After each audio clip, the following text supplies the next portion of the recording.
Once upon a time, Venice was one of the most open and dynamic cities on earth. Everyday merchants, sailors, and artisans rose through its ranks, making their fortunes through ambition and skill rather than birthright. The Great Council welcomed newcomers to help shape the system. It was their ships and ideas that kept the Republic rich and restless. However, in the late 1200s, the old families began to fear losing control. Wars were costly, trade was uncertain, and there were too many newcomers. They told themselves that stability required order. They needed a temporary measure to restore calm. And so in 1297, they quietly dissolved the Great Council. This was known as the Serrata, the closing. At first it seemed like a minor change, just a brief pause and some tidying up during turbulent times. But that decision changed everything. Council seats became hereditary, locking out merchants who had once aspired to join. The open, meritocratic system became a closed oligarchy. Power and wealth became concentrated. Innovation slowed, resentment grew. Commoners were excluded from high-profit opportunities and positions. The Republic became more bureaucratic and less entrepreneurial. Ultimately, it became a museum of itself, stable and elegant, yet slowly dying. Historians still view the Serrata as a turning point, when openness gave way to order and order to stagnation. It serves as a quiet warning to all societies that mistake exclusion for stability. Venice didn't collapse at the hands of an enemy. It collapsed because the winners closed the gates. Looking around at our institutions, markets and technologies today, we might ask, was the Serrata a Venetian story or the start of a recurring pattern? On paper, everyone is a winner. Nobody can seriously question the utility of our capitalist systems. The global poor are better off today than they were 50 years ago. Life expectancy, education levels and technology have all improved. In 1990, around 2 billion people were living in extreme poverty.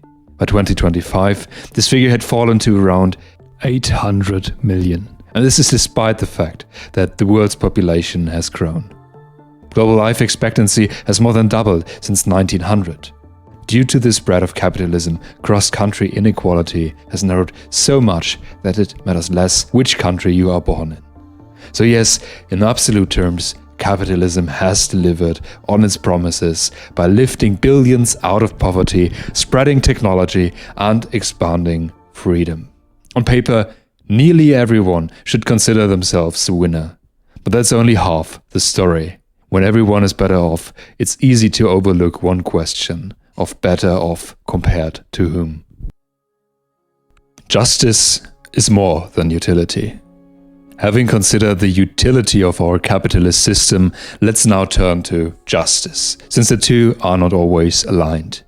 Although global living standards have improved, the distribution of these gains has become much more unequal. Since 1995, the top 1% captured more than a third of all income growth, while the bottom half gained only about 2%.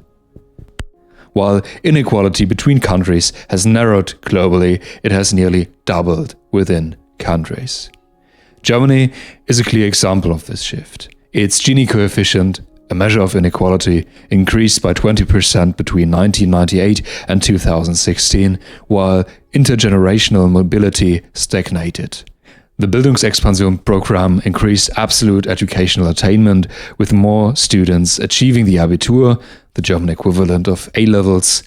However, the relative odds of success still depend heavily on parents' income. While access expanded, advantage persisted. We have a system in which success compounds. And this is not because talent is exponential, but because advantage is. The higher you start, the faster you climb. This is the Matthew effect in action. To those who have, more will be given.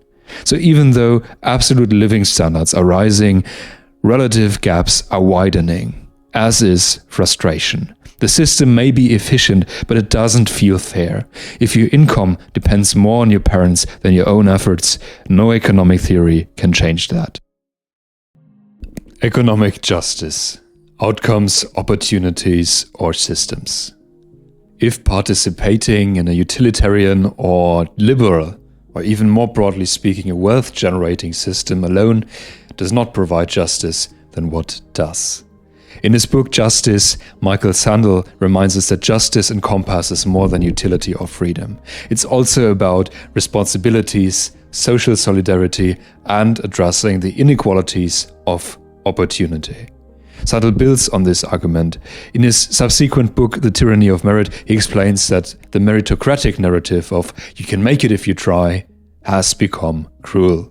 Those who succeed believe they deserve it, while those who fail are told it's their fault, their own fault. Not only is social mobility impeded, as we've seen, but you are also held personally responsible for it. This brings us to an important question. What are the fairest and most effective forms of distribution and redistribution? Traditional redistribution through cash transfers and tax credits reduces poverty and smooths income shocks, but by themselves do little to change people's long-term prospects. Social mobility depends on deeper structures, such as access to good schools, early childhood care, healthcare, housing, and other institutions that shape opportunity. In other words, while redistribution improves outcomes, only investment in opportunity can transform life chances. However, even opportunity, as it is currently designed, often falls short of achieving true inclusion or justice. Education, for example, increases access to existing systems but rarely changes them. While people can enter these systems, few can change or create new ones. Political programs can create equal opportunities and level the playing field. However, if the social and economic structures themselves remain closed, mobility will remain limited and justice will not be achieved. In Why Nations Fail, Acemoglu and Robinson demonstrate that prosperity stems from inclusive institutions that distribute power widely, protect property rights, promote education, and reward innovation. So economic justice is not merely about equalizing income or expanding access to education. It is about reopening the systems in which opportunity is supposed to function. Without institutional openness, without the ability to build, shape, and create, mobility stalls, resentment deepens, and justice remains out of reach. So if inequality is partly structural, how does it actually feel to the individuals who live inside these systems? This is where culture, psychology, and lived experience enter the story. How inequality feels, the cultural and psychological consequences. Having examined the data behind inequality and the question of justice, we must now turn to something that is less measurable, yet no less consequential. How inequality is experienced. In the spirit level, Wilkinson and Pickett demonstrate that perceived inequality is associated with poorer health, greater fragmentation, and shorter life expectancy. While absolute wealth still matters, perception also shapes reality. In truth, both dimensions define our well-being. So, what does inequality feel like inside a society? Eine Gesellschaft zwischen Narzissmus, Hysterie und Abhängigkeit captures the cultural psyche of modern Germany. He describes a society characterized by narcissism born of status anxiety, hysteria fueled by constant outrage, and dependency on systems that are no longer trusted. Everyone is forced to curate a personal brand of success. People seek validation through performance metrics, social media, and career status. Those dependent on bureaucracy, platforms, and algorithms feel trapped inside systems they cannot influence. The result is a shared sense of powerlessness. Both elites and citizens feel alienated, and cynicism replaces cooperation. When the media, politics, and social media reward outrage, society enters a state of permanent crisis. When fairness collapses, identity becomes the new currency. People compete not in markets, but for attention. At the same time, anti-democratic attitudes are becoming increasingly accepted, particularly among economically insecure groups. In such times, it is tempting to seek salvation in new dogmas. Technocrats, nationalists, and even well-meaning progressives often claim to restore justice. Movements wrapped in Feminism or environmentalism, for example, may champion justice, but they themselves become illiberal gatekeepers if they are not based on openness and democratic accountability. However, when these movements harden into closed ideologies, they simply rebuild the same barriers under new names. Replacing one elite with another does not create justice. This is why inequality and perceived injustice matters. When effort no longer seems to determine outcome, the majority may feel powerless, which can lead to disillusionment, populism, and extremism. Broad participation is disencouraged, which reduces innovation and mobility. The solution isn't nostalgia for a golden age that never was, nor revolution against one that exists. It is reopening the gates. The new Serrata, winners and the gates they are closing. If justice depends on accessible systems, then we need to identify where the gates of accessibility are closing today. In Venice, the gates close around the Great Council. In our world, they close around ownership, markets, and innovation. The Serrata of ownership. For most of the 20th century, owning a home was the cornerstone of middle-class stability. However, as capital markets grew, homes transitioned from places to live to financial instruments. In the US, for example, institutional landlords backed by private equity now own entire neighborhoods. In Germany, the pattern is more subtle yet similar. Firms like Vonovia dominate the rental market by optimizing for steady returns rather than speculation. Across the OECD, 1 in 3 low-income renters spends over 40% of their disposable income on rent. Luxury is cheap, but necessity is expensive. This trend isn't limited to the housing market either. Ownership is also becoming more concentrated across industries in the US and EU. Ownership drifts upward and mobility drifts downward. The Serrata of markets. Now that we've seen how ownership has narrowed, let's turn to markets. According to Yanis Varoufakis, we no longer operate in competitive markets, but rather in feudal realms. In this new feudal system, cloud capital replaces land and algorithms set the laws. Platforms are no longer marketplaces. They are landlords. Users, workers, and entrepreneurs have only conditional access, not ownership.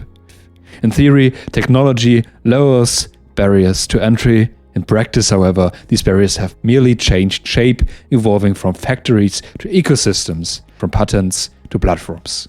Access appears abundant, yet true independence remains scarce.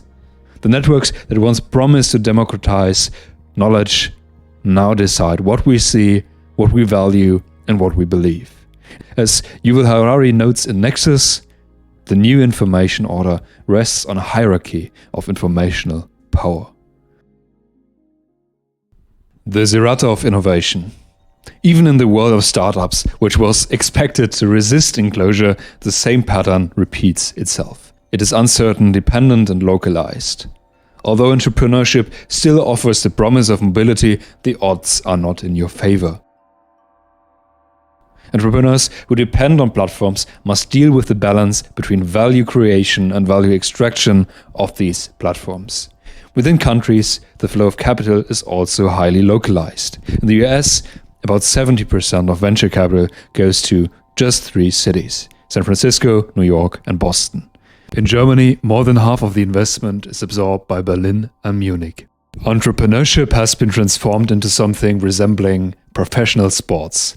While inspiring at the top, it's brutal at the bottom. Only a tiny fraction of businesses reach unicorn status, which occurs when a business is valued at $1 billion. The real economy still exists, but it's harder to hear over all the noise. To some extent, entrepreneurship has become performative. This brings us to the final question. If the gates have closed this far, can we reopen them? Reopening the gates. Our generation inherits systems with closing gates, yet we also have the choice to reopen them. The same forces that made our institutions extractive can make them inclusive again, if we rebuild access rather than resentment. Here are 2 ideas on how we can start. Responsible capitalism. True empowerment doesn't come from demanding justice from a higher power, whether it be the state, the market, or an algorithm. Justice without participation is charity. Empowerment comes from taking responsibility, honing your skills, and creating something of your own. Each time an individual or small business learns to operate more efficiently and assert their agency, they chip away at dependency. In Man's Search for Meaning, Viktor Frankl wrote that freedom without responsibility leads to chaos. He suggested that alongside the Statue of Liberty, the United States should build a statue of responsibility. Balance requires freedom and responsibility. Responsibility requires ownership. Thus, a capitalist society must enable entrepreneurship for those who wish to improve existing systems and entrepreneurship for those who wish to create new ones. The important thing is that people can build, shape, and participate. This is why inclusion alone is not enough. Accessible capitalism. True progress can't come from speculation and hype. It comes when craftsmanship meets an accessible market. For a decade, we've been chasing blitzscaling, burning through talent and capital in the name of hypergrowth.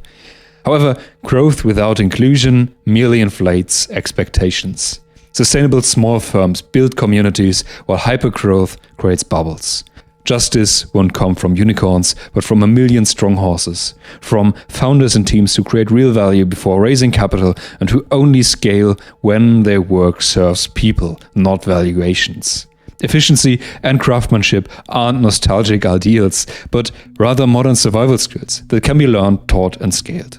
Capitalism is worth saving, but only if it becomes accessible again. This requires lowering barriers to productivity, including access to tools, markets, and knowledge. This means shifting power from speculation and hype to production, and from intermediaries to participants. We can rebuild the middle class by empowering small businesses to accomplish more with fewer resources.